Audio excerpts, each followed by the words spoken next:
Albizu Campos.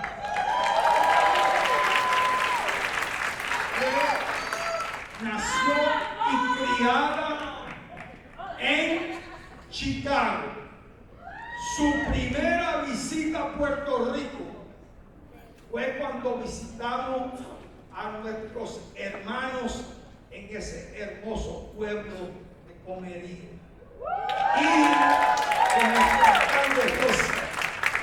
Y ahí, frente a miles de personas, ella nos invocó frente al gran combo y cantó nuestro himno nacional. Esta jovencita nunca había estado en Puerto Rico. Ese fue su primer viaje. Así que imagínense el trabajo que hemos logrado en estos 50 años.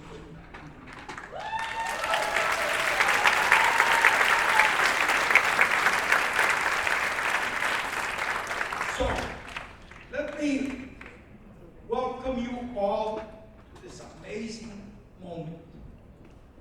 When we think about 50 years, that's a very long time.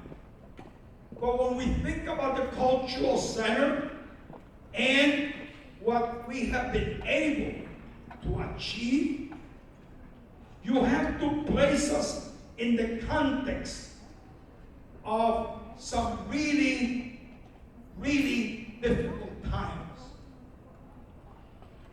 The life of the cultural center was tested very, very early.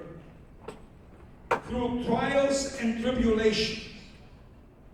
And throughout all of this, we face every moment with a sense of serenity because we knew exactly where we were going and what we needed to do.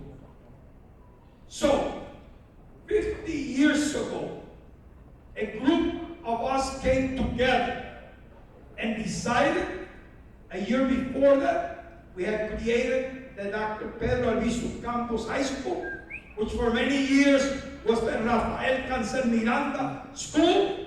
And then when they came out in 1979, we built a campaign from Chicago that led to their freedom.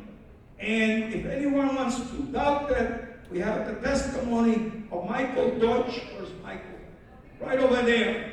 So our lawyer can attest to the fact that Rafael Cancel Miranda, Lolita Lerón, Oscar Collazo, and Irving Flores, and a year before that, Andrés Figueroa Cordero, decided, when everybody in Puerto Rico was not very happy about this, that the first place they would come when they were free was to Chicago. Yes. Because they knew. And so, I think it's important from that moment to 50 years later. We started with a small school. It started in a period that obviously had been defined in 1966 by what is known as the Division Street riots, but it's better, should be known as the Puerto Rican Rebellion. By the way, the most intensive, extensive Puerto Rican rebellion in the United States. No other city can claim this. Okay? And there were two of them. All right? So, I just want to make sure that as obviously all of you look at all these wonderful moments of our history, you're also able to make some connections. We were founded on three principles. The principle of self-determination, the principle of self-actualization, and the principle of self-reliance, which are deeply rooted in the practice of the Maroon societies in Puerto Rico, and that literally have defined our work for 50 years. Right? Oscar Lopez, my brother here,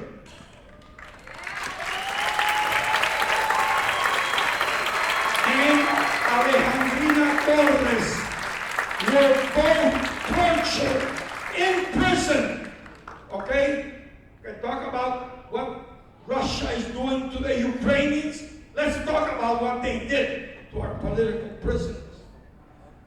Let's talk about the fact that we went through 30 years of continuous grand jury repression, and that some of us went to prison.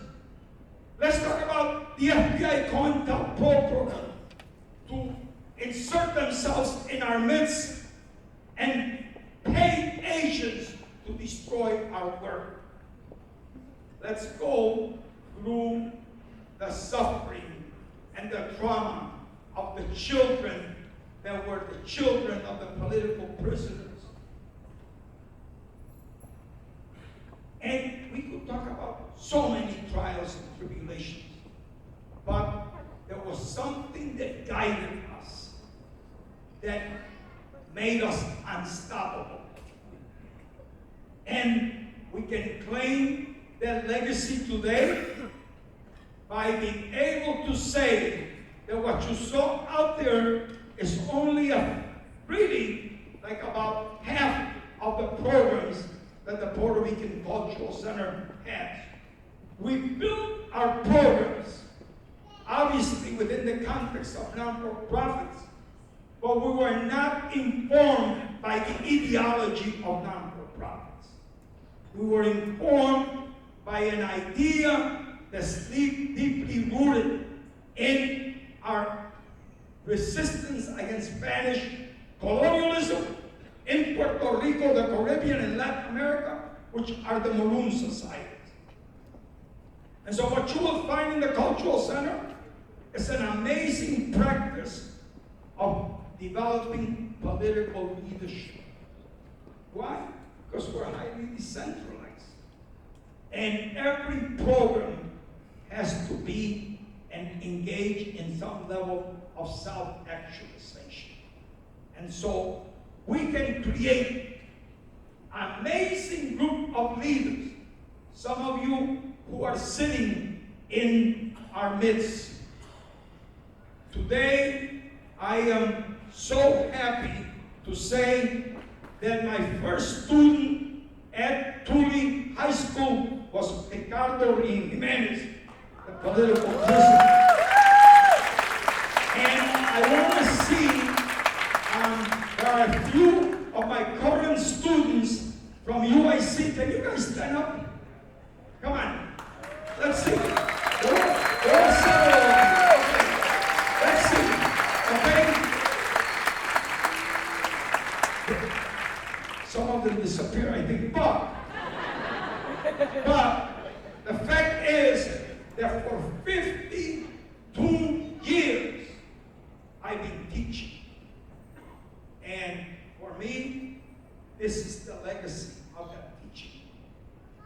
Political organizing, community organizing.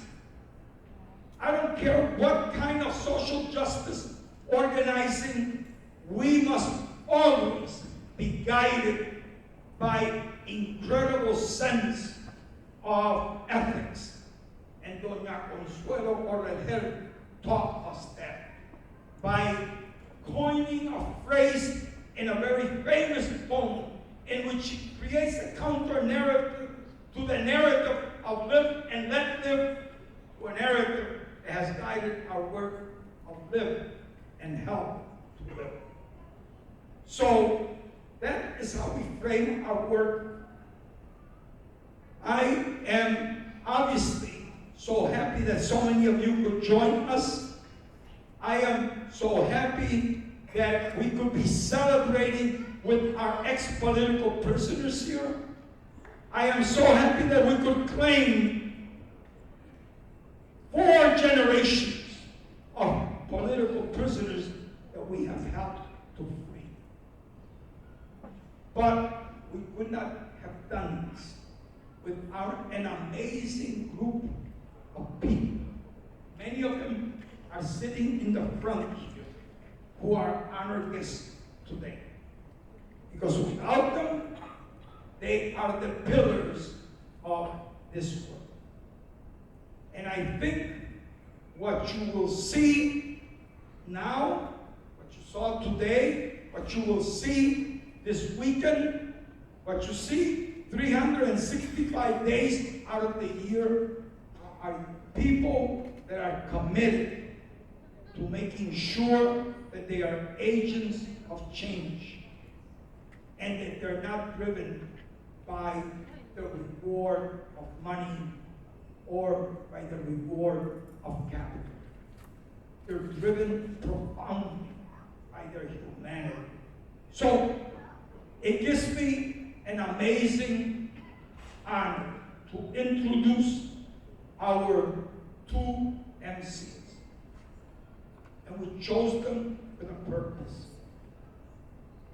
The first is Jesse.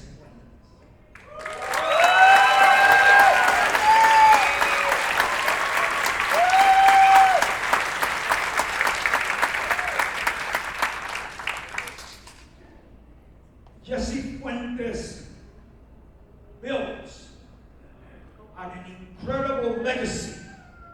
And for those of you who know politics, you should know that having, in Chicago and in many places, wards are often passed from father to son or father to daughter. Well, in our community, for 40 years, beginning with the leadership of Luis Gutierrez, by creating the 26th ward into a Puerto Rican ward in Chicago, carried out later on by Billy Ocasio, who substituted him, then by Roberto Maldonado, and 40 years, almost to the day, that seat is held by a Puerto Rican. And let me tell you, I am in total solidarity with everybody, but I'm Puerto Rican first. And that's what makes us top Puerto Rican. And I don't make any apologies about that. So,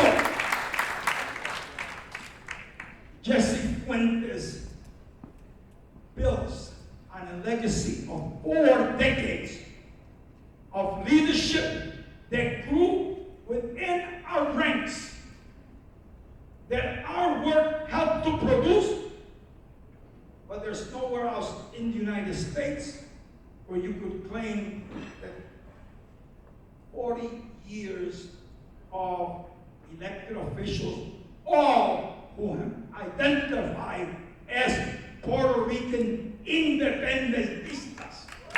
Nowhere. I don't think Puerto Rican will have a mayor for 40 years in the independence movement. But we have. Right? So, that's what we have built on. And so, obviously, we are joined today by Jesse Fuentes, our new alderperson of the 26th ward. And then it gives me an amazing honor and an amazing and a deep sense of humility to have with us this amazing Puerto Rican Juan Gonzalez. A great author, a great journalist, but also an amazing political leader. He was one of the founders of the Young Lords in New York. And this year, we celebrate the creation of the Puerto Rican Studies program, which was led in many ways through the efforts of what Juan Gonzalez did and other young Puerto Ricans did in New York to ensure that we would have a center of Puerto Rican studies to do research on Puerto Rican history. So I am so happy, so pleased, so honored to have both of them here. Welcome.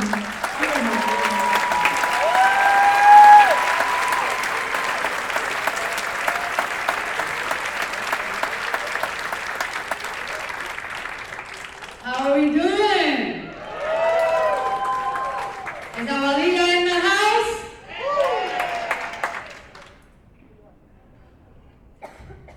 Good evening to everyone. The 50th anniversary of the Puerto Rican Cultural Center is an amazing historical event, and I am deeply honored to be here with Jesse and Jose and all the other people who have helped to build this amazing organization. And we're going to have a terrific night. I've been asked to just say a couple of words because I'm a newcomer, as many of you know, to Chicago. Not a newcomer to the Puerto Rican community. I think I have been blessed to have been able to visit virtually every Puerto Rican community in the United States over the last 60 years, with the exception of Alaska. I've never gotten up to see the Puerto Ricans in Alaska. But you know, I'm often asked by many non-Puerto Ricans, why are Puerto Ricans so enamored of cultural expression, of being Boricuas? Whether through poetry or fiction or art or music or dance or theater or performance or food or sports. The list of those Puerto Ricans with outstanding artistic talent is almost defies comprehension. I've always believed the reason is directly bound up with our more than 500 years of existence as a conquered people, with our evolution over centuries into a nation that because of colonialism remains invisible to others, especially to the people of the United States, where so many of us, for better or worse, have spent so much of our time. It was the great psychiatrist, philosopher, and revolutionary, Frantz Fanon, the great thinker who delved into the psychology of colonialism and how it shapes both the oppressor and the oppressed, who said decades ago, and I'm quoting Fanon, colonialism is not satisfied merely with holding a people in its grip and emptying the native's brain of all form and content. By a kind of perverted logic, it turns to the past of the oppressed peoples and distorts, disfigures, and destroys it. The history, language, and culture of any people, their songs, their writings, their narratives, their beliefs and customs, handed down from generation to generation, define more precisely who they are than even the physical land from which they come. It is through the preservation of that culture and history that the Puerto Rican nation has persevered for so long. And no group of Puerto Ricans anywhere on earth understand that better than the Puerto Rican community of Humboldt Park right here in Chicago. The Puerto Rican Cultural Center, the Paseo Boricua, the National Puerto Rican Cultural Museum, and all the other institutions that this neighborhood has built represent perhaps the most important strip of land for the Puerto Rican diaspora in the entire United States. Here in one place, affirmation, resistance, pride, and love of art have persisted for decades, carved a small base area in a hostile environment, and for that, every one of you should be proud, and I'm just proud to be able to celebrate these 50 years with you. Give it up for Frank Gonzalez.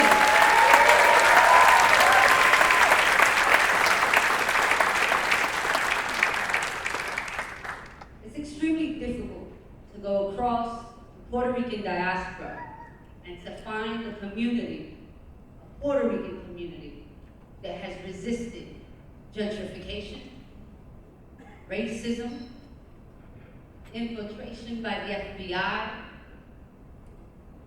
and the dismantling of organizations such as the Puerto Rican Cultural Center.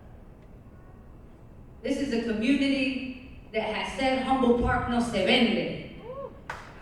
A community that has resurrected the largest Puerto Rican steel flags in the world. A Puerto Rican that holds 2 statues of Dr. Pedro Albizu Campos. And a Puerto Rican community that has a national Puerto Rican museum.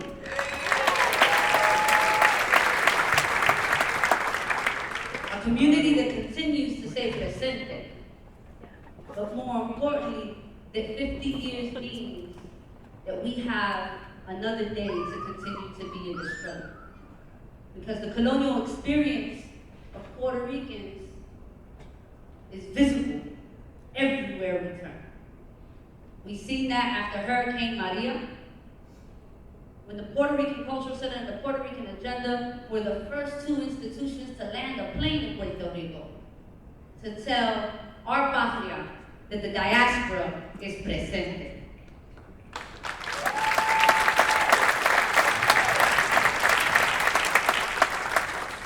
This is the same community that brought all of our Puerto Rican political prisoners home, with Oscar being the last one. It's the same community that produced a play called Crime Against Humanity that told the very story of the Puerto Rican political prisoners and toured it around the entire country, Puerto Rico, Mexico, and Venezuela.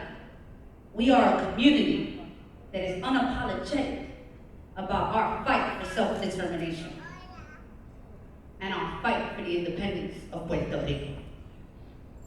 50 years is a long time to be in a struggle. But it would not have been without a lot of people who are in this room, who sacrificed their families, who sacrificed their lives, to build an institution that has the very mission of the Puerto Rican Cultural Center. To become security officers when Elvira Arellano took sanctuary at Arabesco Church, right here on Division Street.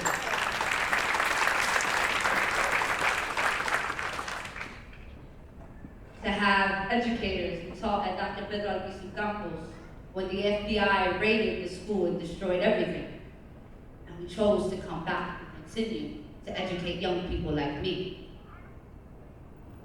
To build programs that are not about this nonprofit machine of taking money, but rather to really be able to center the margins and serve the people who are constantly left behind and left out. We will continue to do the work to build affordable housing in a community that's rapidly being gentrified, because that is a system that seeks to destroy us. To continue to challenge educational systems so that young people like me can go to a school and learn about who they are and where they come from, so that we then can become the agents of change in the community like Humboldt Park.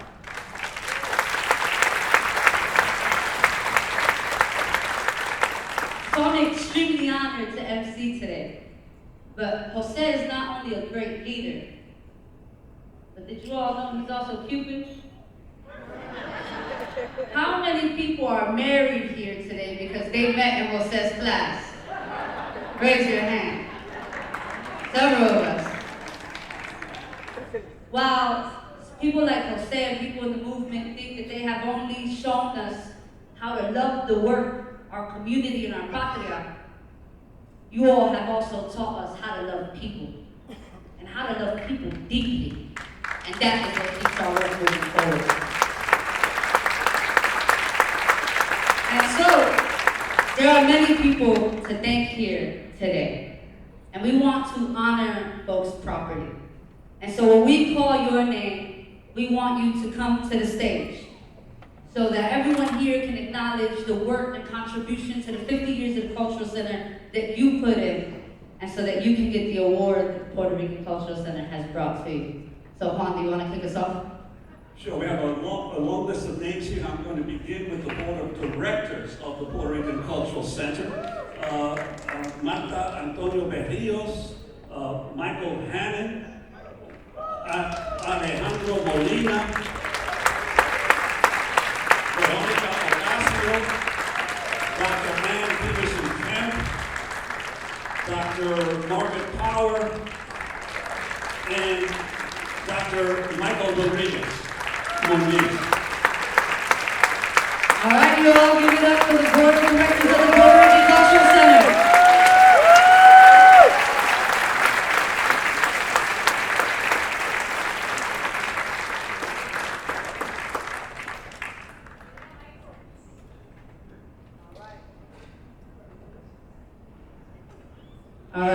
stay here for a quick picture once all the awards get given.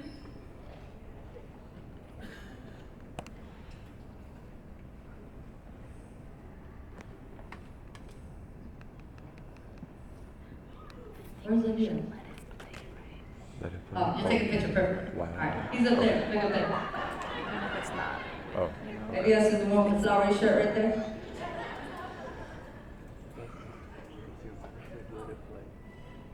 All right, thank you. Give it up for the board of directors one more time.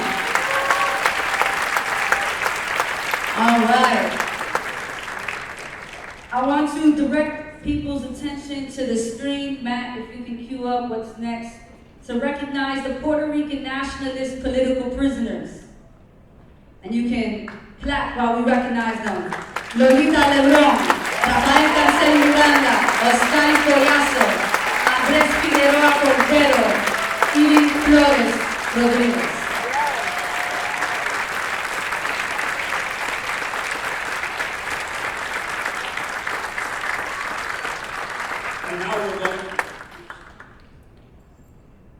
And now we're going to go, oh, there's a few more.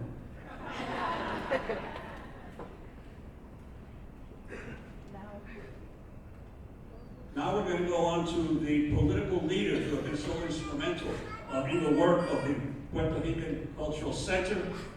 Luis Gutierrez, former congressman, Roberto Maldonado, alderman, Melissa Mark Viverito, former speaker of the New York City Council,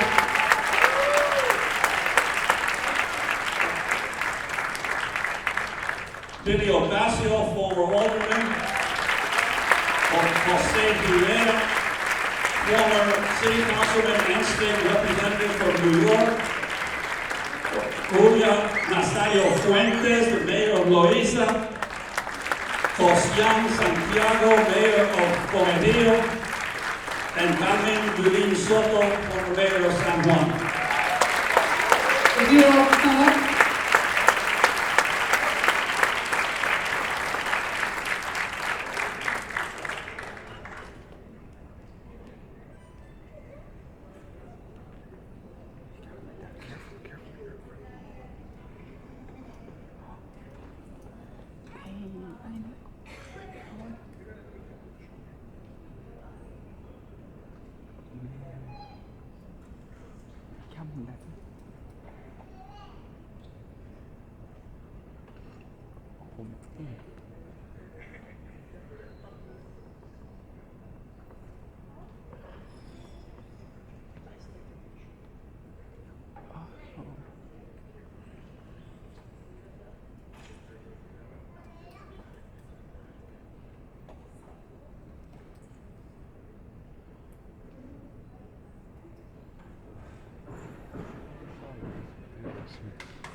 All right, and now we are going to honor, and I would want all of our Puerto Rican political prisoners to please make their way up as I read off your names.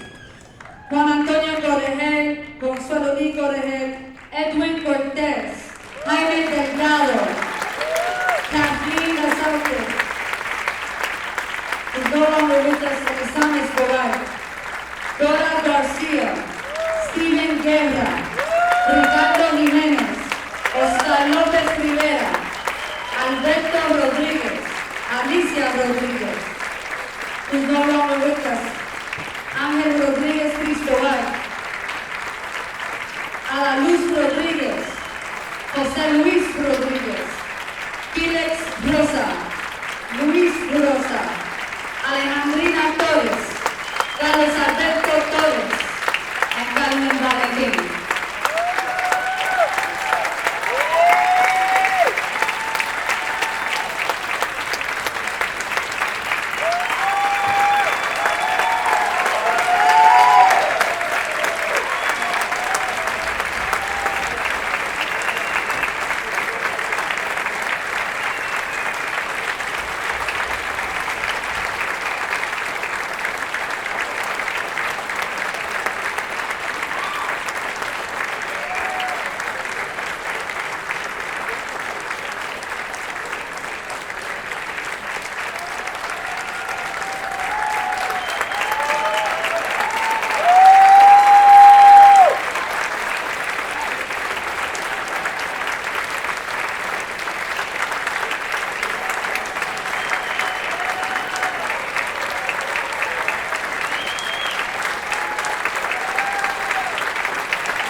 business.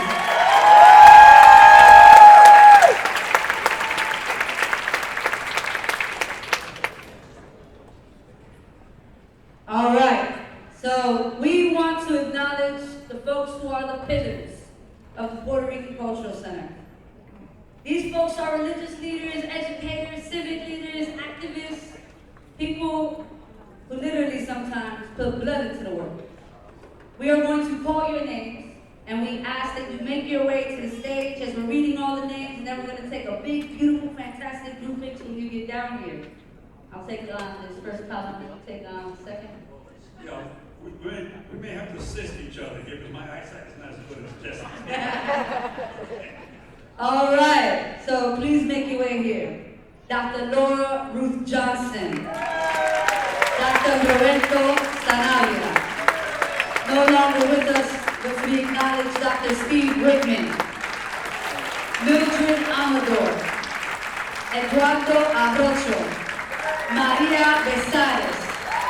Leonie Calderón. Julio Cortés Acevedo.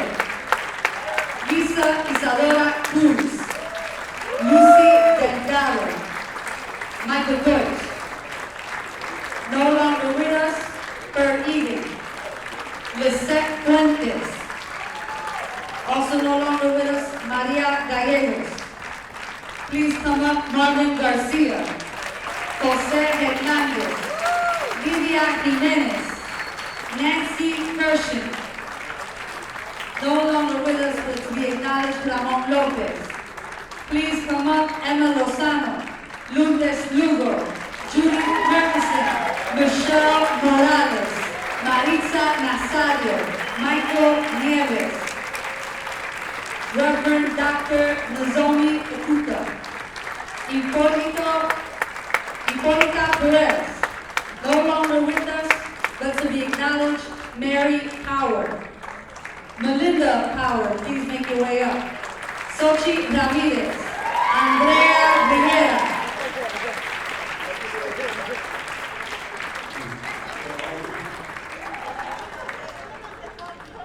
To be acknowledged, Jonathan Rivera de Salvi. Josefina Rodriguez. Marta Rodriguez. You don't have to continue, Jesse. All right. To be acknowledged, no longer with us, Irma Romero. That's right. That Irma spirit lived in this room.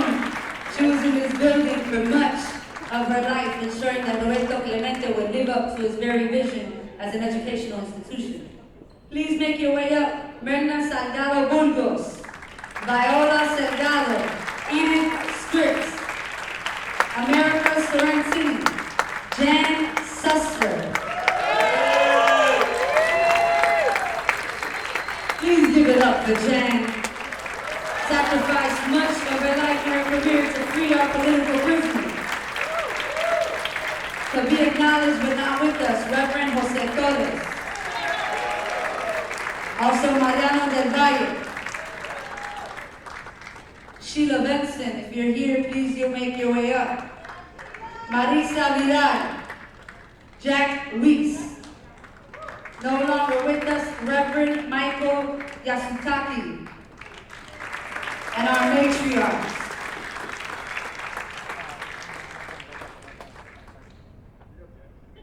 Give it up one more time.